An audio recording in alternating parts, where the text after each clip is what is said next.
Hello, everybody, and thanks so much for tuning in to the Raise Your Own Bar podcast. My name is Tamara Bucky. I'm your host, and with me today is a special guest, Nigel Smith from the UK. Nigel is a project manager, he's a speaker, and he is a coach. And I had the pleasure of connecting with him in Vegas for a conference a couple of years ago. How's it going, Nigel? All fine, thanks, Tamara. Really great to be here. Thanks so much for inviting me. Yes, I'm so glad to have you because you live the values and you help the world through your work in the same way that I'm trying to do with Raise Your Own Bar. So, I'm so glad to have met you in Vegas in 2022 and have this friendship with you, which exists through the power of technology because you're in the United Kingdom and I'm here in the United States in Alabama. So the fact that I can even have somebody like you on my podcast is phenomenal.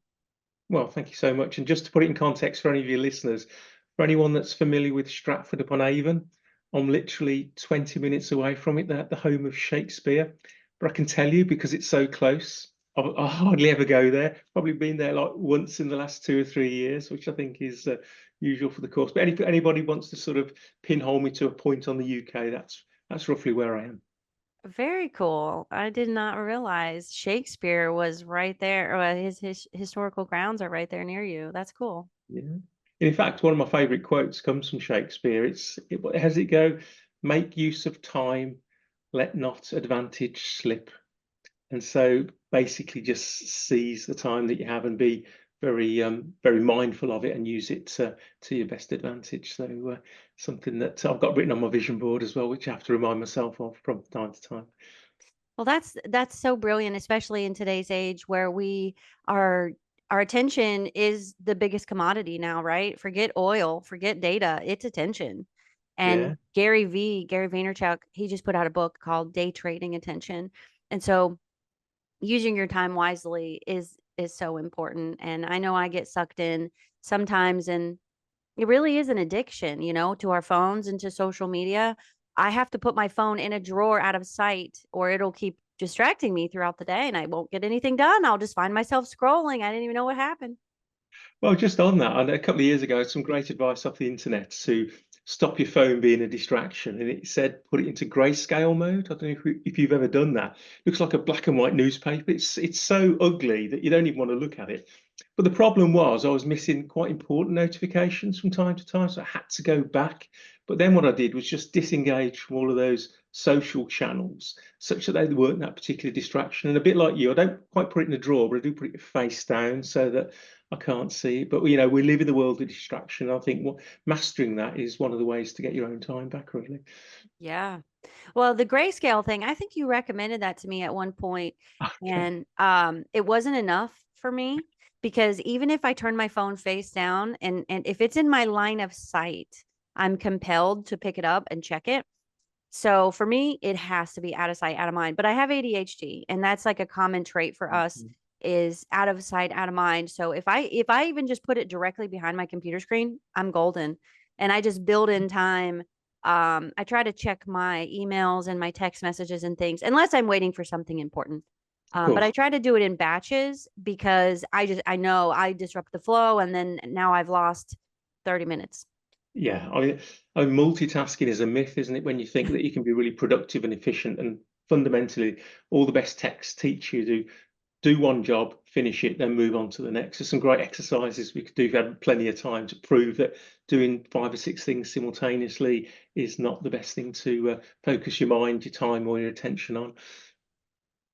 As somebody who is a recovering multitasker, yes, I agree. And it's interesting because back in the day, I remember vividly in kindergarten, there was this little exercise they had us do. We were standing in the circle and they asked us to pat our heads and rub our bellies at the same time. Do you remember doing that? Yeah, yeah, yeah, yeah. And it was because they were saying only like a certain percentage, it was a small percentage of people that could do both at the same time because Yeah. that was multitasking and it was so difficult. So I always prided myself since kindergarten on being able to multitask.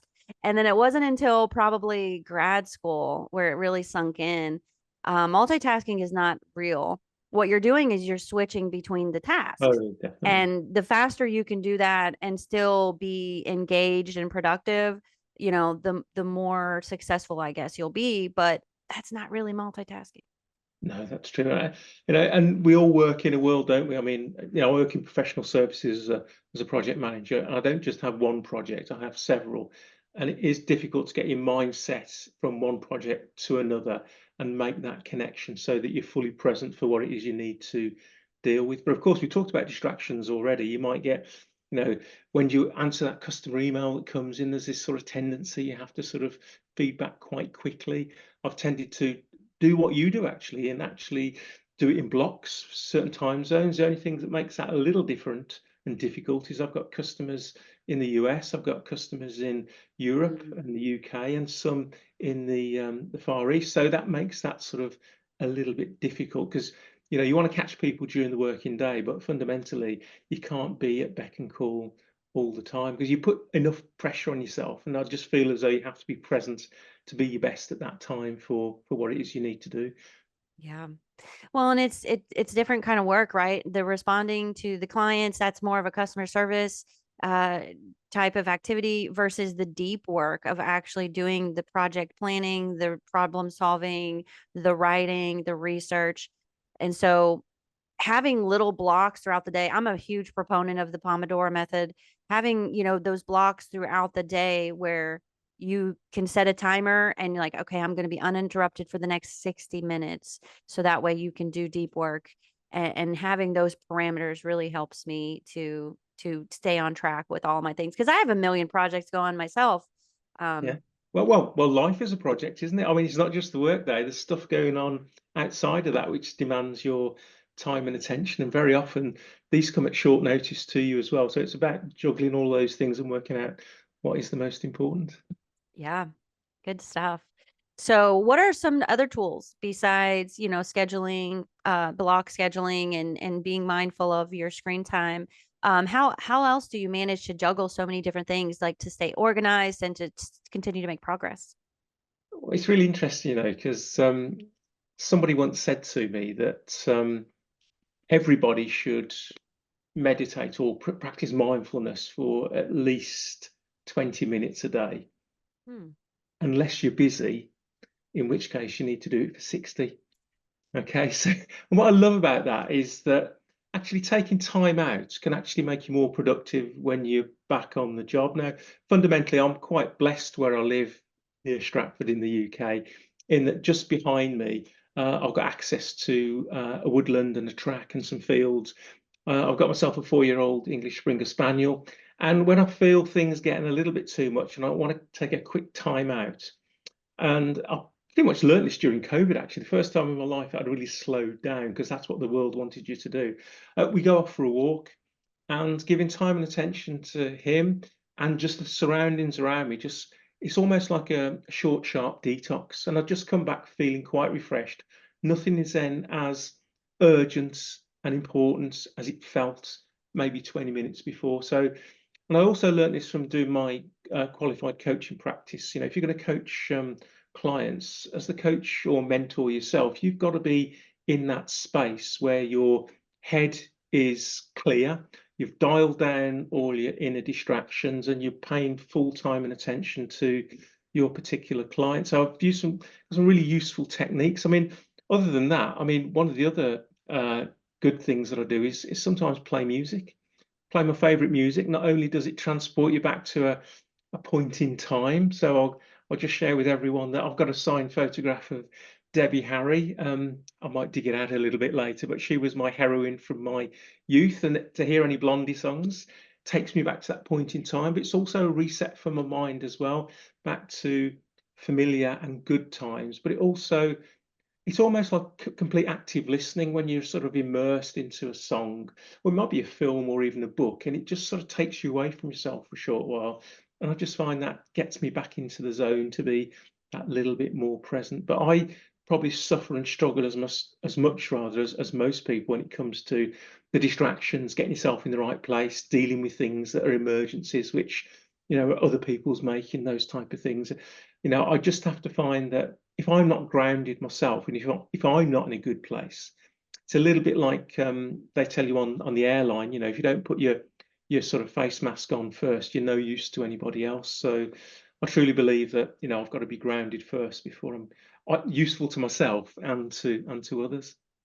Yeah, that's brilliant. And it's so true. It's like I like to cook as a hobby. Obviously I cook to feed myself too for Not for utility. survival then, it's just a hobby, is it? Yeah, You just bring the chefs in every other day. I like to make some gourmet fancy things as a hobby because I will spend 6 hours in the kitchen on a Oh, wow. Saturday making a gourmet Wow. meal like for Wow. friends. So that's the I hobby part. I was just thinking in 6 hours tomorrow, I could actually grab a jet and probably be with you. Maybe not for the starter, maybe for the sweet or the dessert. I'll Yeah. probably get there just in time. But 6 hours is some investment. So what's really nice about that is you clearly got a passion, and I'm learning something about you just by this. Where you've got a passion in life, whatever it might be for, you'll always find the time, I think. And it's often when you talk to people who are really busy, they say, "No, I haven't got time to do this, I haven't got time to do that." And then when you ask them what they did instead, it's like, well, I spent 3 hours watching Netflix or whatever it might be. And it's like, well, you found the time for that. Would you rather do that, or would you rather do the thing you think is important? So good to know that you're a gourmet hobby chef at least, anyway. Well, for one, I worked in a restaurant in high school, so I learned so much about cooking, and it was a fancier kind of place.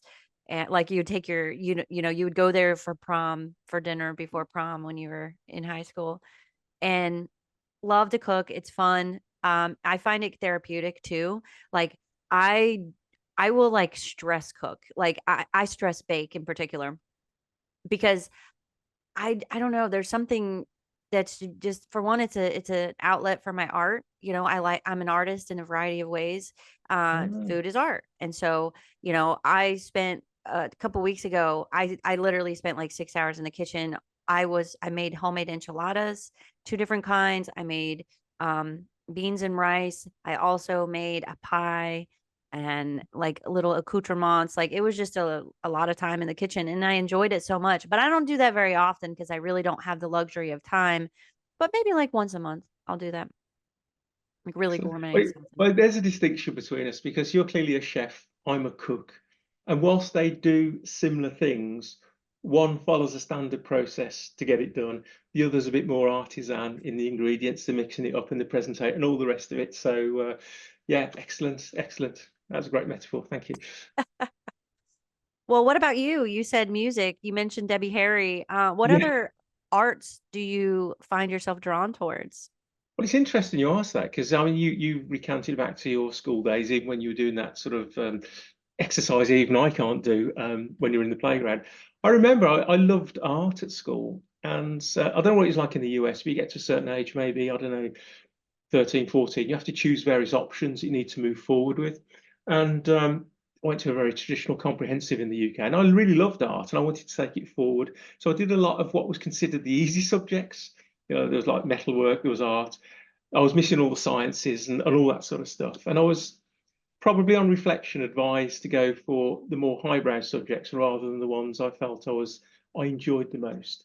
But if I had my time over, I'd like to be some sort of artist. Maybe that would express its way in different ways. And I think the way I do it today is through what I do now in public speaking, which we might get onto in a little while. But it's all about how you present yourself and how you perceive and what you can create and where that sort of desire and passion does come from. But there's still a burning light in me, and maybe it's something that will be rekindled. But and I when I was young as well, I used to build models. I mean, my eyesight's not as great these days because I need lots of lighting and stuff. But I do like models of various things. So that sort of creative elements is still there.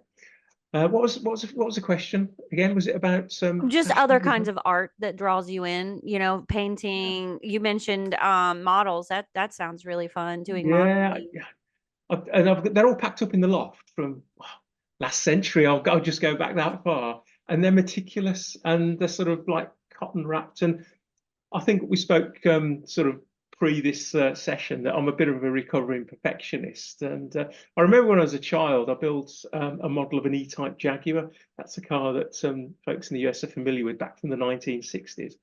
And I remember once spraying the body and it wasn't quite what I wanted. So I actually then got some solvent to remove all the paint. or I didn't realise because I was a very young age that A, you need to do it in a ventilated area because solvent back then was probably well, same as today, really. It sort of knocks you out. But secondly, it just melted the body of this car. So Oh no. I found myself having to write off with something called a postal order. It tells you how far back it goes, not even the check or cash, to the manufacturers and saying, could you please send me a new body shop because I've melted the other one? And they were kind enough to do that. But sometimes my uh, stretch for perfection was, it's sort of like the law of diminishing returns, isn't it? You want that much more quality rather, but the time it takes is like this. And very often what I've noticed, I don't know if you noticed this yourself, Tamara, that people only notice your level of perfection who are perfectionists themselves. For most other people, good is good enough. And if, to be fair, if good is what's been asked for, that's what should be delivered. But I do like going the extra mile. There's there's a saying in the UK, I don't know if it translates to the US. Have you ever heard of the baker's dozen at Hmm. all? Baker's dozen, that's 13 instead of 12. So Hmm. it's give a little bit more than is expected, which is good in professional services relationships, of course. So I always like to go that extra mile a little bit, but I also have to reel myself back in to know that actually, that's what's asked for here. There's no point taking it across here because using extra time, extra resources, which are probably not necessary. Yeah, for an incremental improvement that may not be noticed or Definitely. value, much value added. That's a good point. I was just talking with my sales guy, Ryan, about this the other day. Perfection, it's a waste of your energy because perfection doesn't exist. You want to strive for excellence, more Yeah, than anything, exactly. Yeah, because we can improve. We can definitely get better. That's yeah. without a question. But when does it stop? There is no stop. So Well, perfection tricks you into thinking that you'll get to a point and then you'll stop. That's not true.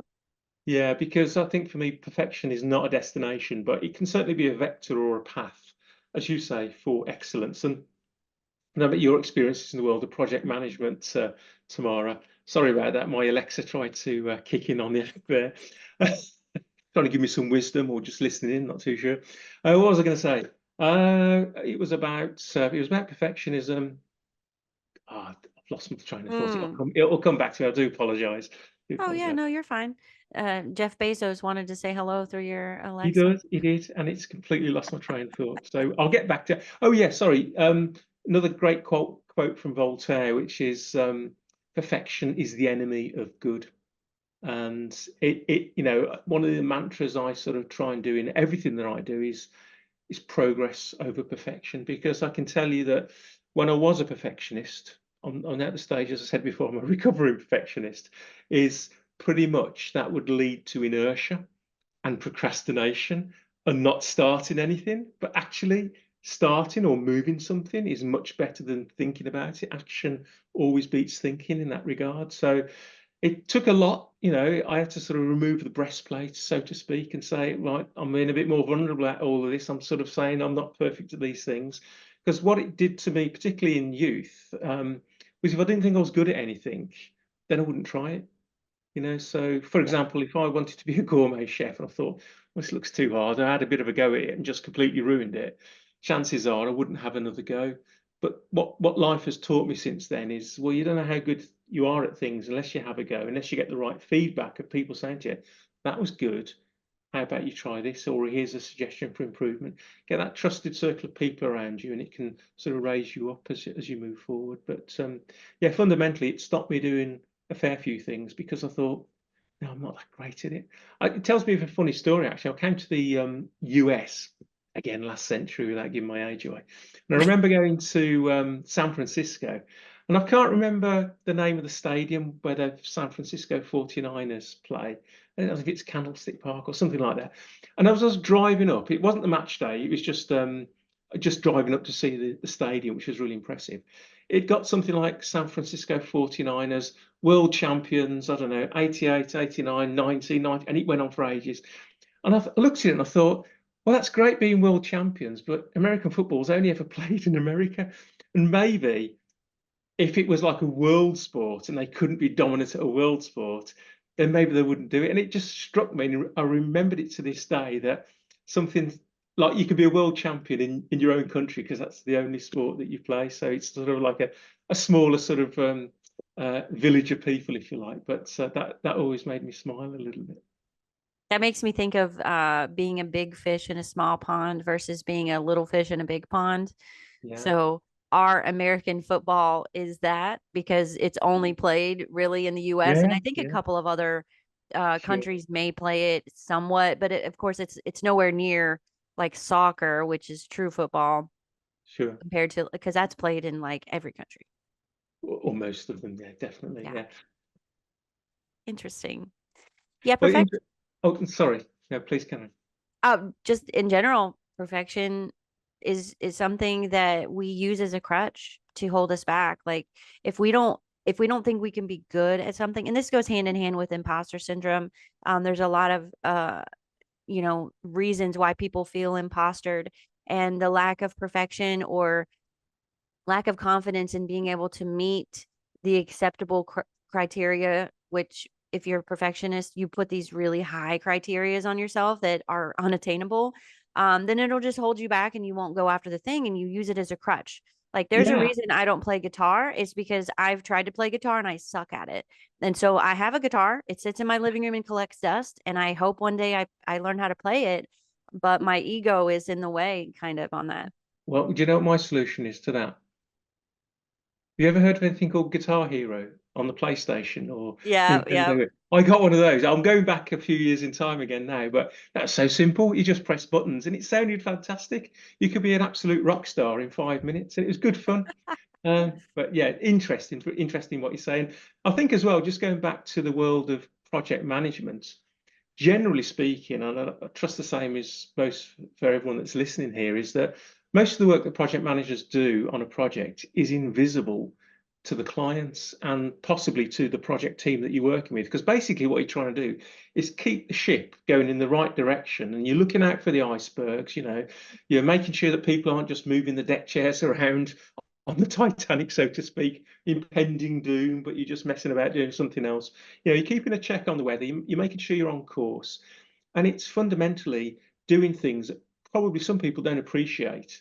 And you're doing that in often what can be a lonely environment, only because sometimes there's a bit of a misunderstanding about what we as PMs do. So sometimes you have to overcompensate by doing higher quality of work in that, or well, certainly from my experience. And so, yeah, just an interesting segue, I guess, to just suggesting that, yeah, that the life of the PM is one that is probably not universally understood, or is one that most people that are not project managers think they are just because it looks quite simple and straightforward, so probably taking you away from your thread of where you're going there, tomorrow, but it just came to me as I was thinking there.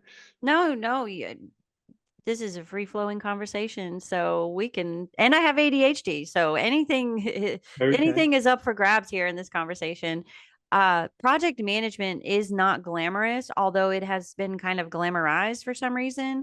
And I think it's because people see project managers as people leading meetings, so they're getting visibility, they're getting attention, and so that has some kind of a glamorization attached to it. But at the same time, there is so much invisible work, like you're saying. You're the Yeah. one you're slogging in the spreadsheets. You're reading the manuals and the regulations and this very dry, boring stuff. And you're really just doing a lot of check-ins because you want to keep the train on the tracks. And Yeah. there's so many ways it can go wrong, and you have to know what's coming next, what's your final destination, and being able to juggle all of these moving parts. People get it twisted.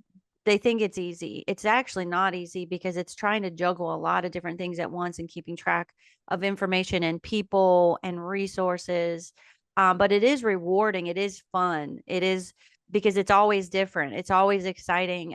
Even if you're working on a project for, let's say, a whole year, every day is going to be different because you have different milestones that happen, and things are constantly evolving and changing. And yeah, I do enjoy project management. It's a fun one.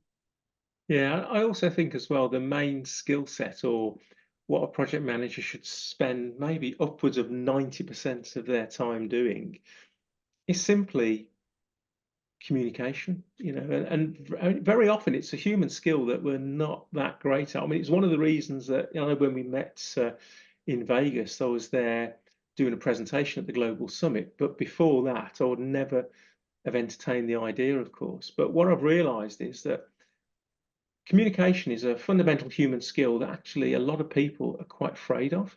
And, I think you can set yourself apart by actually becoming more proficient at that, to share and sell the message in a way that people understand, and do it in a way that sort of exudes confidence and credibility.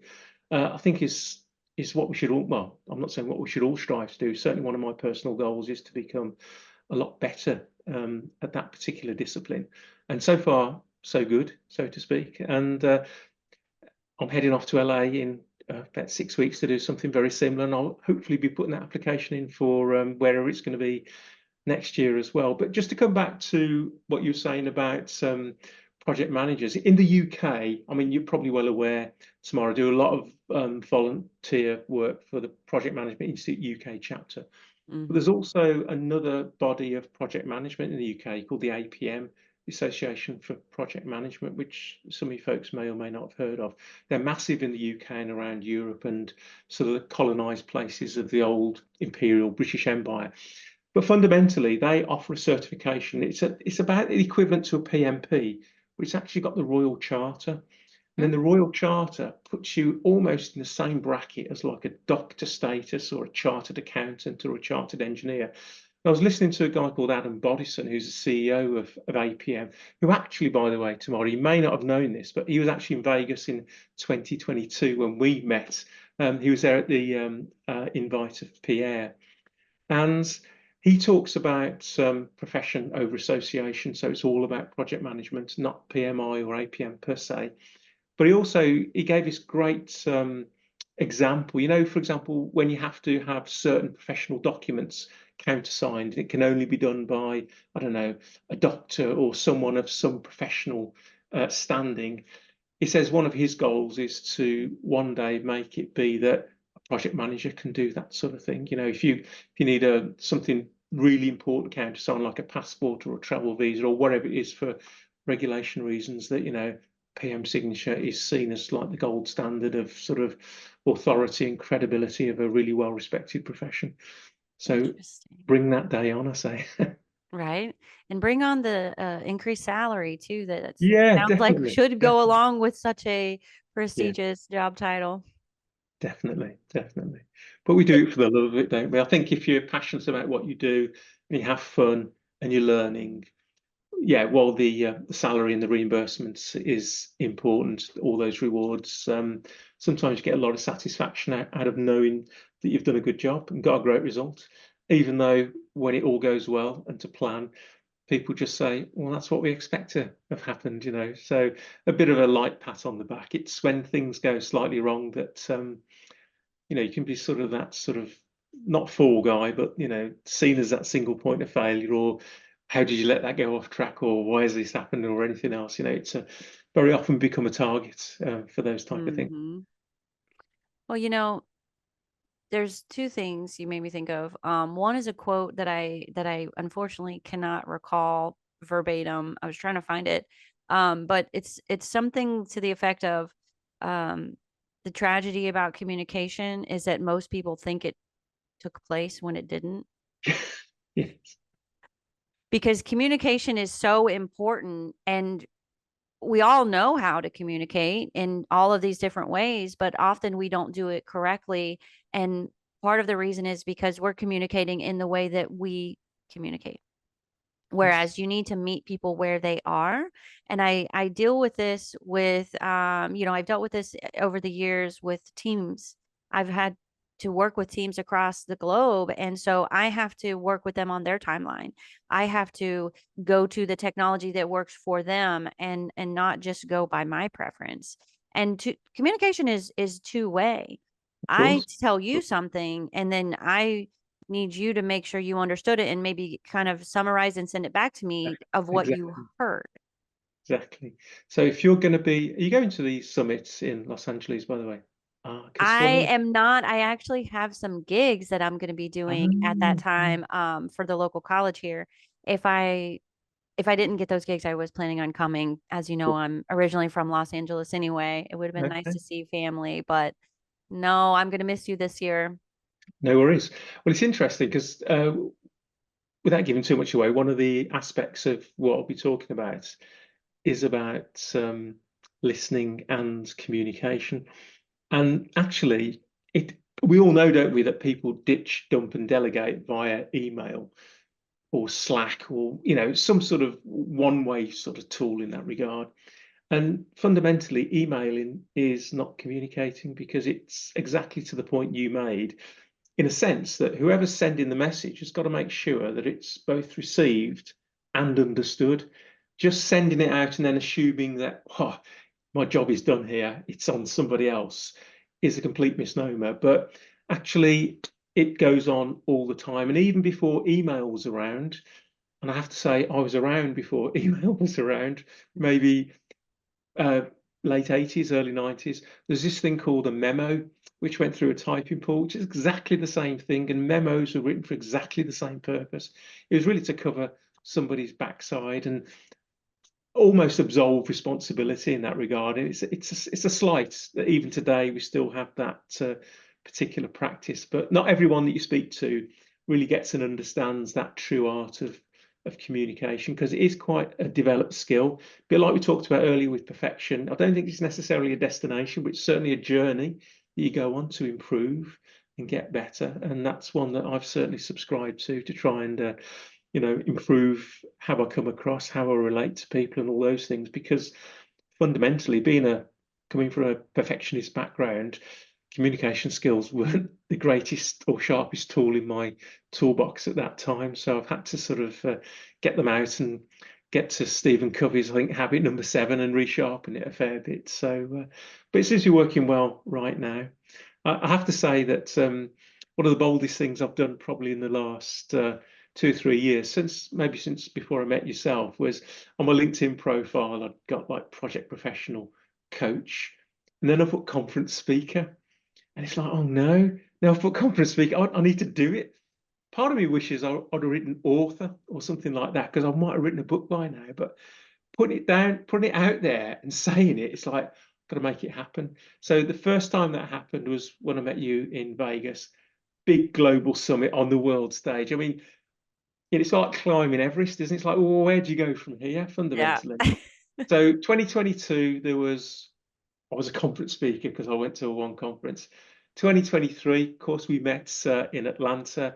I also went to Lisbon and a few other places. I think in total last year, I did like 5, I'll call them gigs because that sort of resonates, I think, with you guys. This year, it's like 7 or 8. That's And what I've amazing. realized, and you might see this yourself tomorrow in the sphere of work that you do, you sort of make yourself a reputation about what you do, and the opportunity you create by doing it creates other opportunities by people coming to you and saying, that was really interesting. There's a group of people that really like to hear about that. So, for example, the work I did in Atlanta, um, representatives from the PMI Turkey chapter came up to me and said, "You've got to come and see us. We've got this massive conference in October next year, which is now October this year, 700 people in person. We want you to deliver that same workshop. It's going to go down a real storm." Now, had we not been there, it clearly wouldn't have happened. But I suppose the point here is it's all about the way you put yourself across, the way you engage with people, what that means to them, how they connect with you, what they think about you. And I mean, you must know yourself from all the things you do, even all the way through to your stand-up comedy.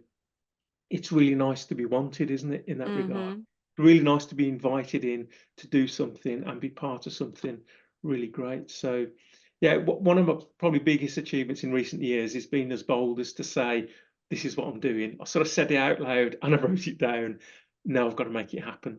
And I'm so glad I did it. But I do sometimes wonder if I'd put author, would that book be ready right now? Would you be proofreading it for me? I think there's a book in everyone, isn't there, fundamentally? And I Mm-hmm. do think it does give you great credibility. And somebody told me once that if you want to become a better speaker, write a book. Because fundamentally, unless you've got a great publishing house behind you, you're going to be selling 85, 90% of them. So you need to peddle it out there, give a few presentations, a few readings, and so on and so forth. So maybe the next time we do meet, that might be up to chapter 3 or 4, or even just a contents list of what it might be. Who knows? But again, I've said it out loud now, so that's almost like half admitting that it's going to happen, I guess. I love that. So, two things. One, I'm so glad that you started on this speaking journey, because otherwise I wouldn't have met you. And you're a fantastic speaker. You come up with these engaging, interactive presentations that really resonate with people, really help them with things that they can put into action right away. And you show the vulnerable side. So I love that. Um, Thank you. and I can't wait to see, the recap of the Los Angeles speech, because I won't get a chance to be there. But the author thing, I definitely think that you should write a book. I think anybody could write a book. Everybody has a story to tell, and you've got probably many stories to tell at this point. I think we all have, to be fair, but we But just don't know where they are. But it's conversations like this that draw a lot of things out, isn't it? So, but you could co-write a book, I guess, and that's possible as well.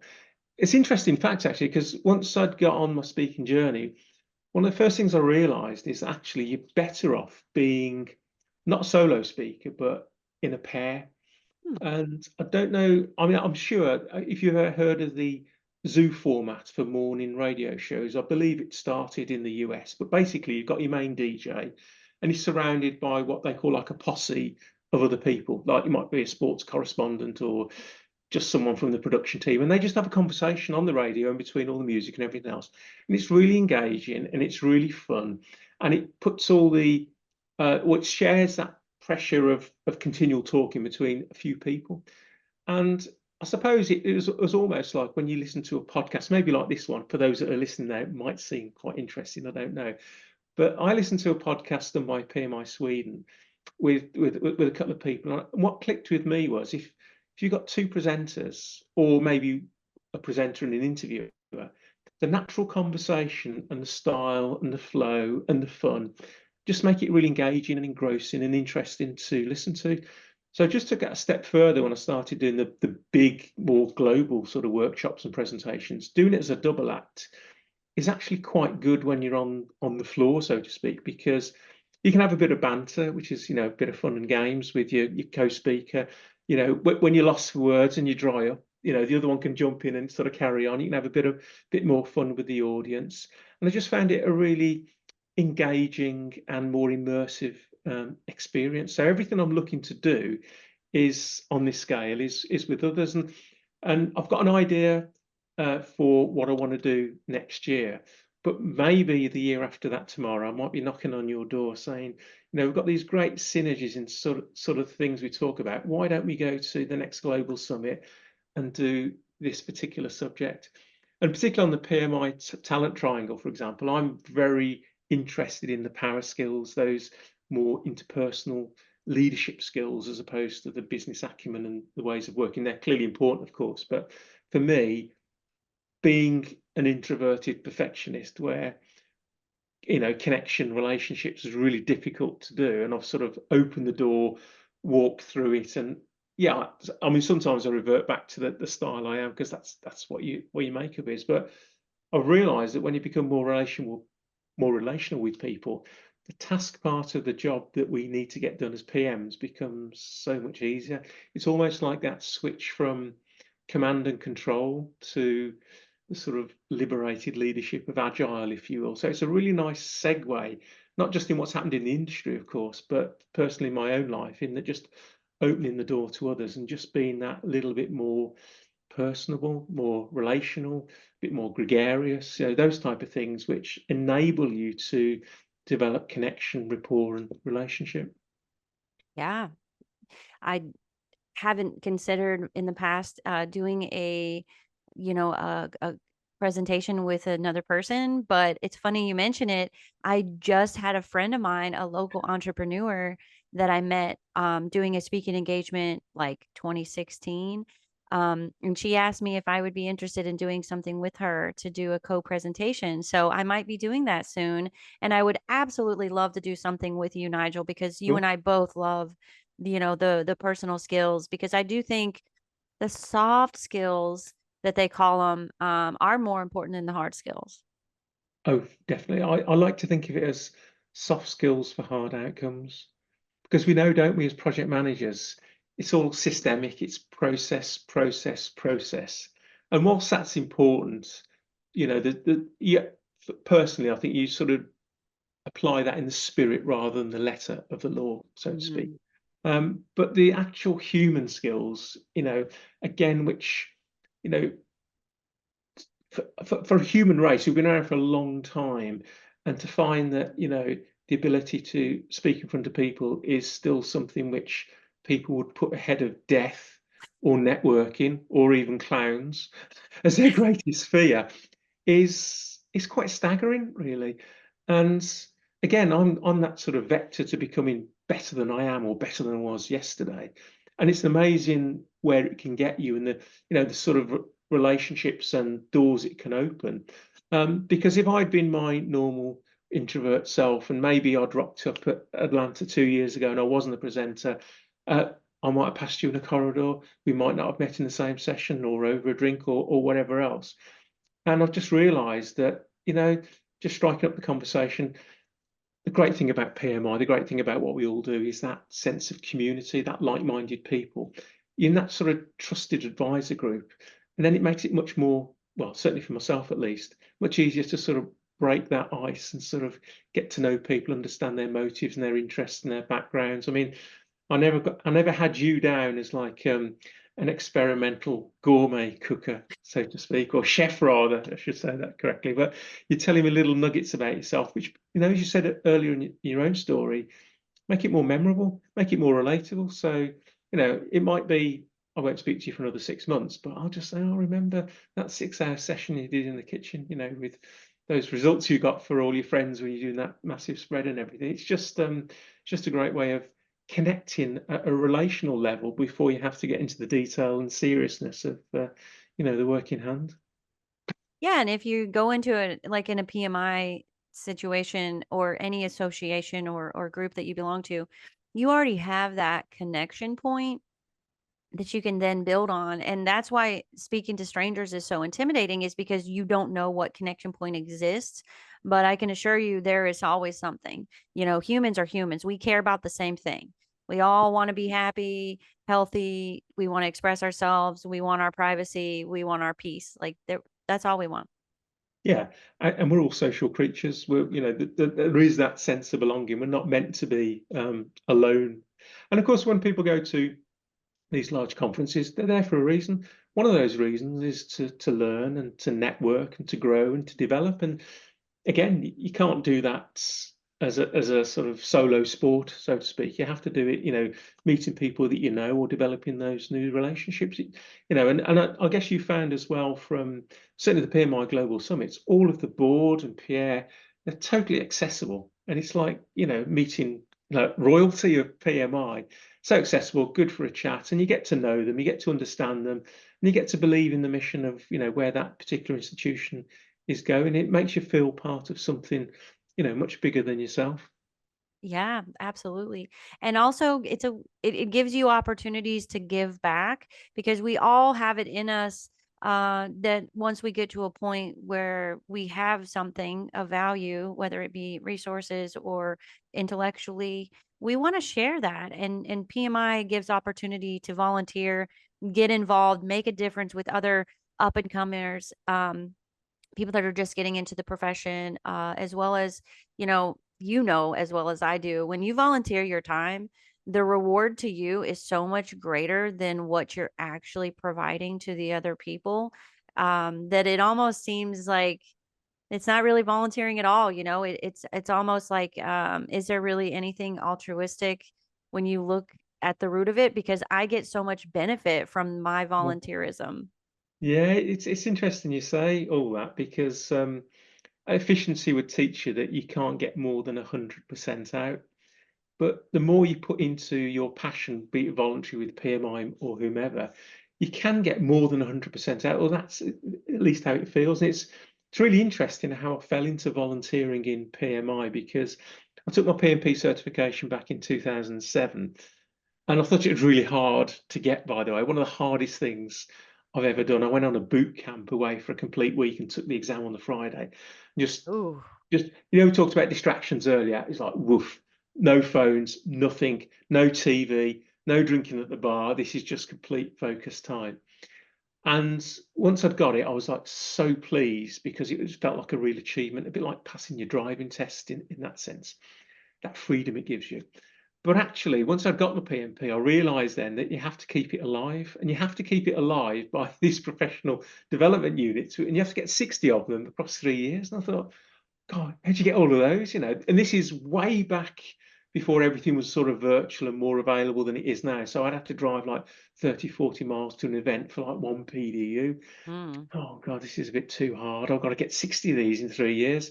So the solution to this was actually to volunteer, put myself forward as a mentor, help at various events, and then you could get. They didn't have them back in the day like that, but they're now called giving back. The sort of not the ones off the talent triangle. And so I managed to get quite a few of those. Now, again, it's a bit like we've just spoken about tomorrow. You get to meet people, you network with them, you find common threads, common grounds, you work on common projects, you just elevate yourself up, you get yourself known, more opportunities come along. It sort of tends to snowball. And very often from the volunteer part is perhaps the part that I will say no to least often because I just know it's a great opportunity of doing something, different. But it can be all consuming if you're not careful, and it does turn into that passion. So you do need to have boundaries and limits. But certainly, I've got to be honest, if it wasn't for my investment in time into PMI materially, not in material sense, but in terms of self, I think I'd be half the person I am now in terms of that. But you never know these things because you never know what another strand would have taken you off somewhere else. But I'm just really pleased that I found something that I could invest time and passion into, and it was rewarding in terms of what it gave back for me to give to others, in terms of what you're saying before about being a bit more altruistic and giving back to something maybe bigger than yourself. And, certainly me, I'm probably at the autumn of my career, maybe early winter, not too sure. Winter's coming.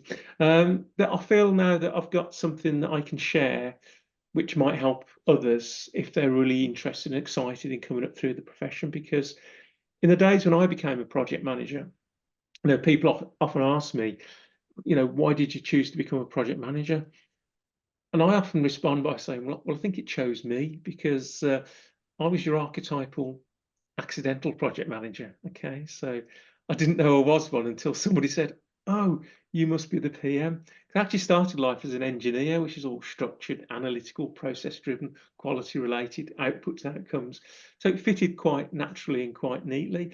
And certainly some of the latest generation of people that I talk to about project management, because of course you can get master's degrees, you can get all sorts of qualifications. You've got your PMPs and your Prince 2s and all this other stuff as well.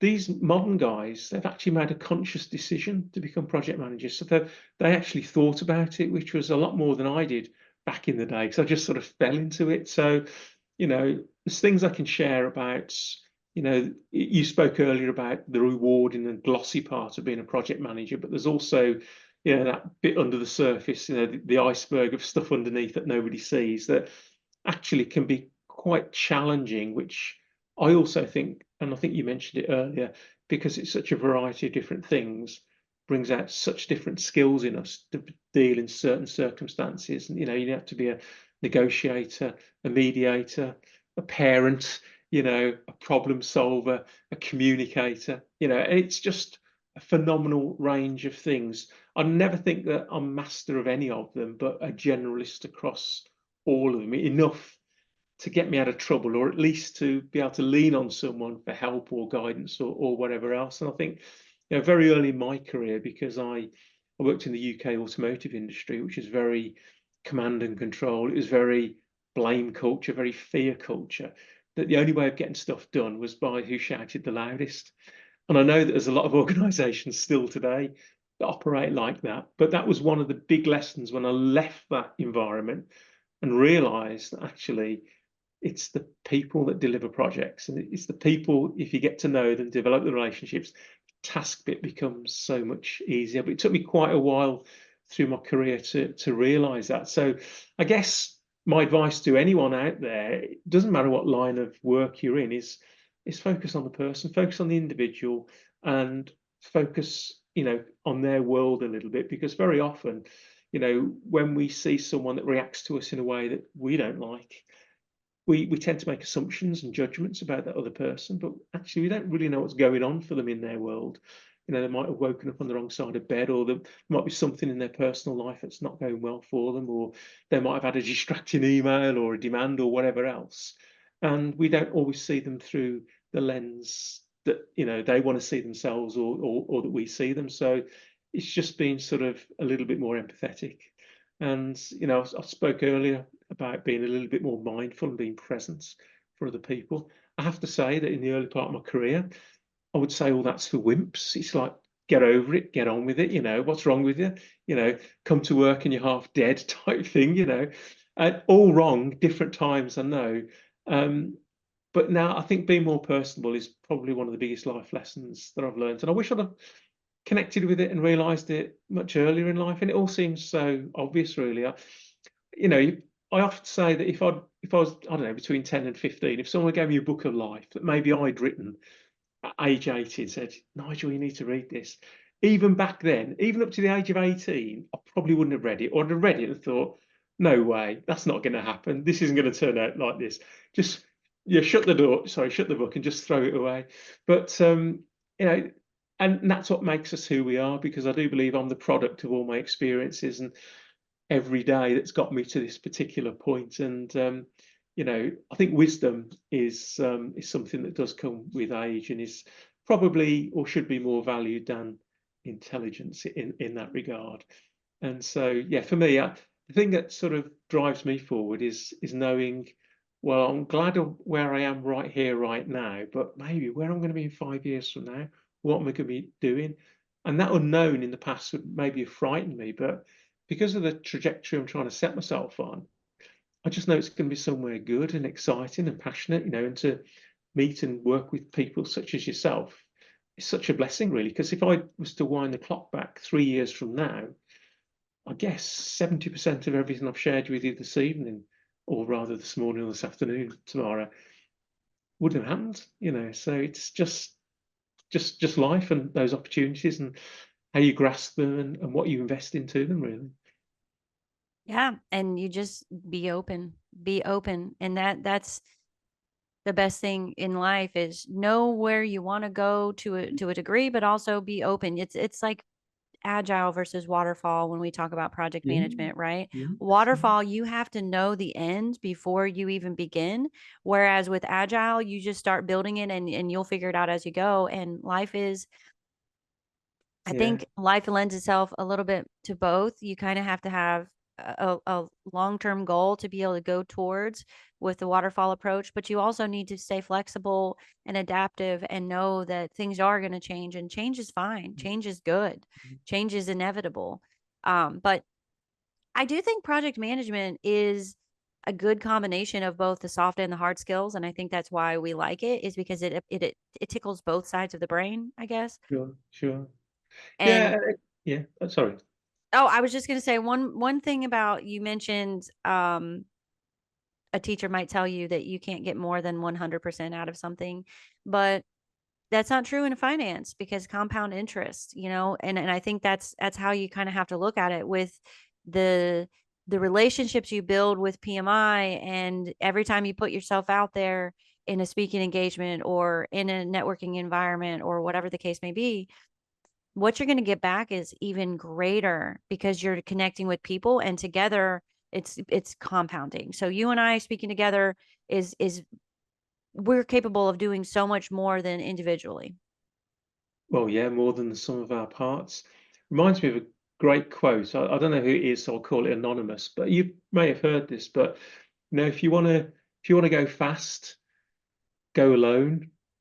But if you want to go far, go together. And I really sort of subscribe to that, because we all know, don't we, that keen to get to the races and get moving, and we want to do this, we want to do that, we can't wait for so and so. But actually, if you get like-minded people, you get that kernel of a great team around you, you can actually accomplish so much more than you could on your own. And it's really probably one of the most rewarding experiences you can have when you realize what good looks like. I mean, we all know what good looks like from our career, and then when we keep moving on, we try and recreate that same thing with either greater or lesser, result achievements in it. But having experienced it and done it, it sort of sets you up as a baseline for things to try and improve on in the future. Yeah, absolutely. And we learn by doing. And the last quote that I want to bring up, it made me, you made me think of it probably 15 minutes ago, but Franklin Roosevelt, a smooth sea never made a skilled sailor. You Yeah. cannot get good at something unless you go through some turmoil and some challenges.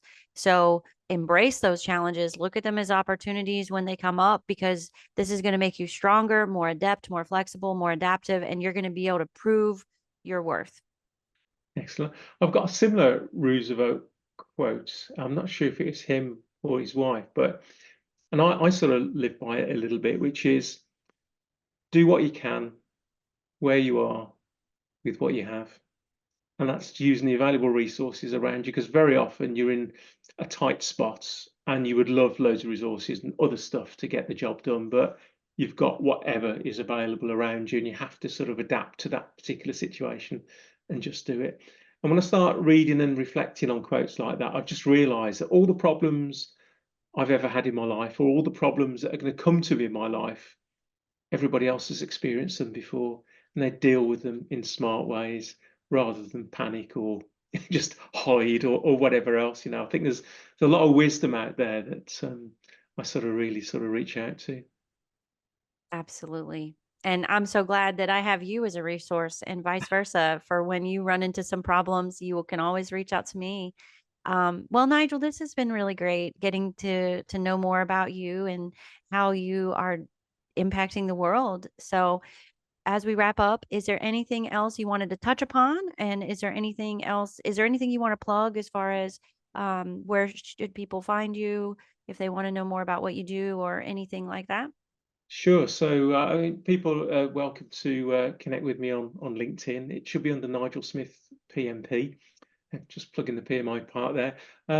Yeah, please do reach out if you want a conversation. I'm more than happy to jump on a Zoom and share. I sort of get a lot out of meeting and discussing with like-minded people who've got great ideas, stuff moving forward.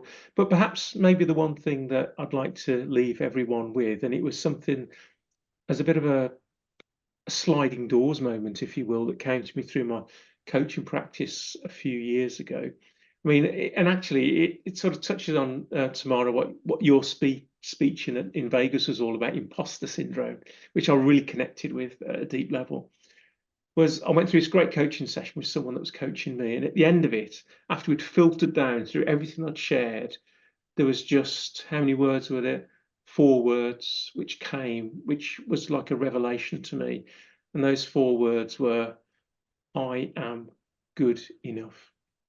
And that meant the world to me, because then all the weight of expectation and everything just fell off my shoulders, because it's like, I don't have to play by these rules. I don't have to meet these expectations. I'm good as I am. And that's enough for me. And people can either choose to accept that and embrace it, or deny it and refuse it. But for me, that's who I am. And I just really focus on what I think my strengths are, and where I believe I've got perceived weaknesses. I don't really try and build them, because there's a reason I'm not good at them. So I'll seek help and assistance from someone who's far more better, with a better skill set to do that. And I'll just focus on what I'm good at. But for a long time in my life, I felt that I needed to be like an expert at everything and know everything. And the pressure that puts on you is incredible. So when I just uttered those 4 words in that coaching session, it was almost like I felt a few kilos lighter, in that all that sort of mental baggage and luggage I was carrying around for years just sort of slid away, really. So a great revelation for me, at least. It might resonate with maybe with some of your listeners here today. I love that. And I also had to learn that I am good enough. not because of what I do, but just because I exist. Cool. And everyone has value, everyone is worthy. And that's something that I see as probably one of the biggest problems facing individuals is that they don't feel like they're good enough Yeah. or that they're worthy.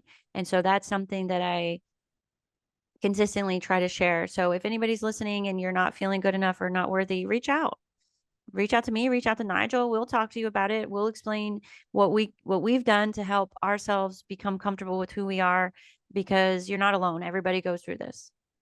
Yeah, I think the important point there as well, Tamara, is that it's not something that somebody tells you. It's something that you have to work out for yourself. And certainly for me, it was a long journey. But once I made that realization, I felt a lot more zen, a lot more relaxed. So yeah, it certainly worked for me at least. Absolutely. Well, thank you so much, Nigel. This has been great. You are awesome. Can't Thank wait you. to talk to you again. And thanks everybody for listening to the Raise Your Own Bar podcast. Thanks so much, Tamara. Have a great rest of your day. Thank you. You too.